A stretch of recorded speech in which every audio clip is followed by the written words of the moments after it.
Welcome back to Mrunal recipes. आज नवीन recipe घेऊन आलेली आहे। आज आपण बनवणार आहोत पोटॅटो चिली फ्राईज। त्यासाठी सगळ्यात आधी इथे जसं आपण फ्राईजसाठी स्लाइस करून घेतो पोटॅटो तसं करून घेतला आहे। त्यामध्ये चवीनुसार मीठ ॲड करायचं आहे, लाल मिरची पावडर ॲड केली आहे आणि थोडासा रेड फूड कलर किंवा ऑरेंज फूड कलर तुम्ही जो अवेलेबल असेल तो तुम्ही ॲड करू शकता।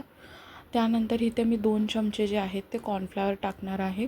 कॉर्नफ्लॉवर जेवढं टाकलं आहे तेवढ्याच प्रमाणात मी मैदासुद्धा टाकणार आहे। जर मैदा तुमच्याकडे अवेलेबल नसेल तर तुम्ही तांदळाचं पीठ ॲड करू शकता। तर जितकं तुम्ही कॉर्नफ्लॉवर टाकाल तितकंच तुम्ही तांदळाचं पीठसुद्धा ॲड करू शकता। मैदा पण मी 2 चमचेच टाकलं होतं।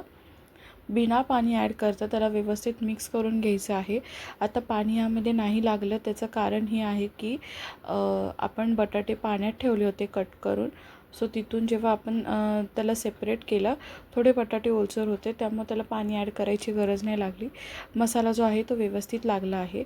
ते तेल गरम झालं होतं तर आता आपण एक एक करून आपले जे फ्राईज आहे ते तळायला टाकलेले आहेत आणि हे फ्राईज 2 ते 3 मिनटात, जास्तीत जास्त 3 ते 4 मिनटं लागतं फ्राय होण्यासाठी। एकदम मीडियम टू हाय फ्लेमवरती आपण हे फ्राय करून घेणार आहोत, कारण आतूनसुद्धा प्रॉपरली क्रिस्पी झाले पाहिजेत त्यासाठी। सो तर तुम्ही बघू शकता 30 ते 40 सेकंडनंतर मी साईड चेंज करून घेतली आहे, जेणेकरून एकाच साईडने खूप जास्त कुक नाही झाले पाहिजे त्यासाठी। त्यानंतर आपण साईड चेंजेस करून घेणार आहे आणि जेव्हा हे कुक होतात तेव्हा छान असं त्याला गोल्डन ब्राऊन कलर येतो, तर समजून जायचं की आता आपले फ्राईज जे आहेत ते व्यवस्थित फ्राय झालेले आहेत। सो आता आपण हे फ्राईज साईडला काढून घेणार आहे टिश्यू पेपरवरती।